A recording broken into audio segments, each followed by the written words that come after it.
NBL Now back at you this Tuesday, the 7th of January, a big stretch run in the NBL season. Games every day through until the 20th of January. It is coming hard and fast at the moment. Joel Peterson with you on this Tuesday. With me, Sydney Kings Ring of Honour member.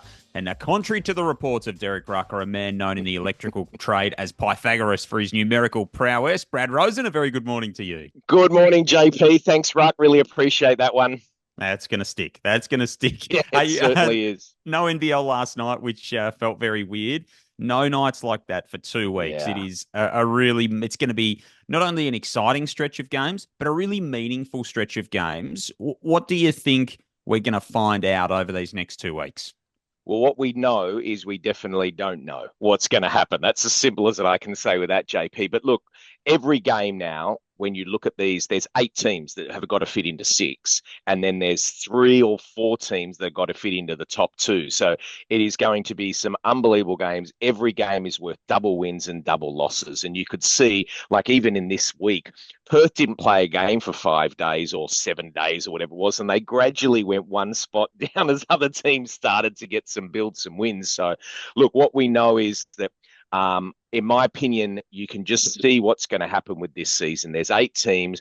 No one's really, if you asked me 3 or 4 weeks ago, it would have been Illawarra Melbourne grand final. Let's see who's going to play them in the semis and we'll see how we go. But then they go on, Melbourne now 5 losses out of the last 6 games. Illawarra burped 2 up that they shouldn't have done. And you look at the situation now and you just think there's just going to be one team that's just going to come flying home. Don't know who it's going to be because there's every team that can do it. They'll get this togetherness. They'll have that crisis meeting, as we've heard many times before. They'll all go together and they'll just go bang, and the team will rocket it in. A little bit like what we saw from Tasmania last year, where they just, the camaraderie and everything was great. But it's going to be an absolute blockbuster of basketball coming up. Yeah, absolutely it is. You look at the standings heading into this stretch run. You've got no team has played more than 22 games. No team has played fewer than 20 games. The Hawks are on top with 13 wins. Melbourne are second with 13 wins, and Sydney are third with 13 wins. The Hawks have played 2 less games than the other 2, but that's how tight it is right at the top. Perth have played 21, they're 12-9. Tassie have played 20, they're 11-9, just having had their 8-game winning streak broken by Southeast Melbourne, who were next at 11-10. That's your 6. Then you're down to Brisbane 9-11. So they have played 1 less than Southeast Melbourne and are 2 back in the win column. Adelaide are 9-11. New Zealand's 8-12 coming off some pretty good performances. And the Cairns Taipans 4-16, having just beaten the top of the table Hawks. They could play spoiler down the stretch. So that the standings, we've got games. Sorry, JP, I missed all of that. Can you say that again? I'm only joking. I'll go quick. Who knows what is going on? Isn't it unbelievable? It's like play the Benny Hill music because it's just unbelievable. There is so much going on with these games. I just don't know where it's going to land, and I just can't wait. You look at tonight, Illawarra play Tasmania. How big is that game? Melbourne play Sydney in a couple of days. How big is that game? So, I can't wait, JP. Can't wait. Yeah, Sydney, Melbourne on Thursday is going to be big. We'll talk about that in a second. Tassie, Adelaide on Friday. Sunday, we've got Tassie in Perth. Brisbane are playing Southeast Melbourne on Friday night as well. So there's big games just around the corner, all around the place. One question I did want to ask you with one of those top teams is Melbourne United. There's a bit of a conundrum there at the moment in terms of the way that they're playing in their recent form, having lost 4 of 5. What are you seeing from United? It's funny you asked that, Joel, because I was going through the last few days. I've been trying to think because I've got, no Melbourne and I'm watching and I'm thinking to myself, what are they doing wrong? Like, it's not like they're not rebounding. It's not like they're turning the ball over more. They're shooting similar percentages. I just can't work it out. And I can just get back to the one thing that I always say about Melbourne. CG needs to touch the ball more and he needs to get more shots. That's as simple as I can put it down there.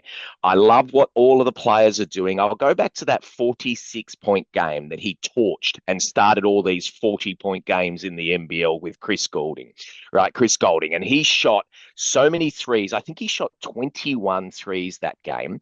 And in that game, and this is no disrespect to any other player, Delhi didn't shoot a 3 and Clark had a few, but Delhi had 12 assists. And I thought Illy had a lot of points. The one thing that I really noticed is when CG's getting the ball and he's shooting, and he went on that rampage. Don't forget he had 19 threes just for the Boomers in the 2 games as well. He went on that rampage where, to me, Melbourne are best when CG43 is shooting the basketball. I am living with him losing. Now, I think in the last game, Delhi, I think, went 2 of 9 or whatever it was. And, the other guys hadn't shooted. And Chris is just not getting enough shots and getting good looks. We've been speaking for years that we need to get more looks. It was happening this year. They were rolling. They were sitting on top of the league and everything was fine. Understand, he went out injured, changes the game. To the Melbourne United team, I am sure that I am not wrong in saying this. Good things happen when CG gets the ball. Better things happens when CG shoots the ball. I always say a good shot is okay. Give up a good shot for a great shot. A great shot is CG43. He's been doing it for years. Yeah, he is the bellwether for that Melbourne team. They play Sydney on Thursday. That's going to be a really big game, as it Yeah. always is between those two teams. It is Brian Goorjian's 850th game in the league. So Wow. 24 played. It'll be his 826th coach. He is far and away the leader in games coached in the NBL. And I think it's probably pertinent to know that you've got the greatest of all time coming back to coach this season. And, you don't know how long you're going to have him still around for in this competition. So when you do get the chance to celebrate these milestones, it makes it all the more important to do so. So Amen to that. it's worth taking a moment to sort of reflect on the career of Brian Goorjian at this point. But have you got a sort of a favourite story from your time with Gorge? Well, two quick ones. I remember in 1997, I think it was, I got a call from him, and like I'm in Melbourne. Actually, my girlfriend, now wife, lives in Melbourne. I'm in Melbourne. I get this call. Hey, is that Brad Rosen? With his accent and his stuff. Hey, are you interested in coming to the Magic? And I thought it was one of my mates, right? And I'm like, mate, you bugger off. As if I'm going to, and it was actually Brian Goorjian. I couldn't believe it. So that was my side story. But the best one I love with Gorge, I got to sit right next to him for a couple of seasons and win championships.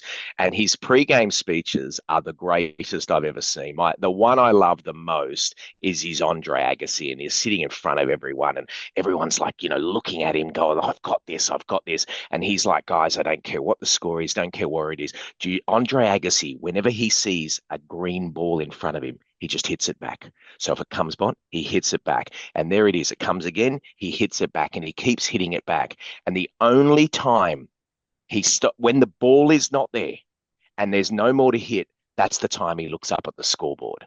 And that's when he knows. And he knows if he's the last one to keep hitting it back, the scoreboard will take care of itself. And Gore's just putting that in a way where that's the game. Don't worry about the scoreboard. Ball's on the floor, we dive on it. Your man's down, you pick him up.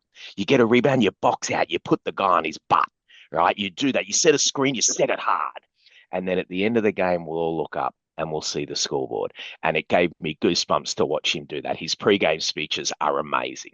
Yeah, it's the approach that's made him so successful, and most often than not, the scoreboard's taken care of itself for Brian Goorjian. So that's going to be a big milestone on Thursday. And every time those two teams meet, it is significant, and it is even more so at the moment. So they've both got those 13 wins. They are locked together toward the top of the table. A win for Sydney will see them jump into second place and maybe become the contender to Illawarra, at least in terms of ladder position. So this game means a lot. It means a massive amount. And, probably, can you say who it means more for? No, I can't. Sydney got to win at home. They nearly burped one against Southeast Melbourne, and really Phoenix had it won, 18 points. But what a great last quarter by the Sydney Kings. They get their new import in. As we know, the whole idea of this is going to be a point guard. It moves Jalen Adams to the 2. I actually like this move because I have been saying on air a number of times, sometimes with Jalen, he's just got to do too much. So let the ball flow, let it go, and then get it in his hands and let him finish, because he's one of the best finishers in the game. Xavier Cooks, I felt, stepped up a little bit. We know the trouble Melbourne United are going for. The one I really think that needs to, I mentioned CG43, but the one I really think that needs to go to that next level is Jack White now. That's where they need to get something out of him. And I think if he can play that Jack White game, oh man, they're going to be hard to beat, but it's going to be an absolute blockbuster. Yeah, he was such an important part of when they were rolling earlier in the season, brings so much rebounding defense, and he's shooting the 3 ball well. It makes a difference. So, yeah, whether he can recapture his form will be interesting to see for Melbourne United. Tonight's game, you'll be there in the sandpit, Brad, as Illawarra takes on Tassie. Of course, Tassie coming off a loss on Sunday. The Hawks coming off a loss as well in this very building against the Cairns Taipans that they want to make amends for. How do you see this one shaking out? Look, it's great. I love Coach Tatum. He's just talking about he couldn't care less who's coming into the gym right now. I can tell you, it could be, the Los Angeles Lakers for all he cares. All it is the fact that it's attention to detail for him. Those turnovers at the end of the game, the silly fouls, you can say, was it a foul? Wasn't it a foul? Don't put yourself in that position. That's as simple as it is. I felt they absolutely burped one up there, the Illawarra Hawks, and should have got away with that win. But take nothing away from Cairns. Coach Ford was great. What about Taron Armstrong? 3 of the coolest free throws you've ever seen. Then I interview him afterwards. Mate, you would have thought he just woke up. He didn't care. It's just like, yeah, man, it's all right. I just knocked them. But a great game. But tonight is all about the Hawks getting back to that attention to detail, because their 95% of their game has been great in these losses. It's just that little 5% that they're losing.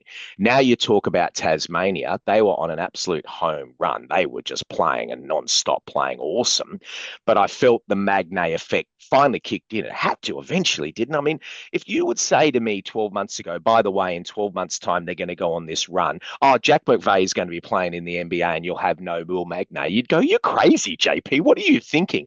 But that's this team. They find ways. Sean McDonald's been great, but they need to get Milton Doyle. Like, what has he got? 5 points out the last few games or something? If he doesn't come to play, Illawarra, they're only a game or so away from putting on a massive amount of a win. Could come tonight, but that's going to be on Tasmania. They've really got to come to play tonight because Illawarra are going to be ready. And again, without Magnay, it's a massive challenge against the Yes. bigs that Justin Tatum can throw at that Tassie team. So to see how that shakes out will be very interesting indeed. That's 7:30 Eastern Daylight Time tonight. Look forward to hearing you on the call, Brad. As always, appreciate your time. Make sure you give a clip to Ruck tonight on the broadcast. I'll be listening with bated breath, so to speak, to hear that. I will, I write them down and get ready for him, but he'll be ready and he'll be looking sharp and slick and everything that he does. It's like, go away, Ruck. You look too good. Something like that. Great to talk with you as always. Good on you, JP. Thanks for your company this morning as well here on NBL Now. NBL.com.au, the NBL app, the place for all your news as we roll through this round of NBL Hoops.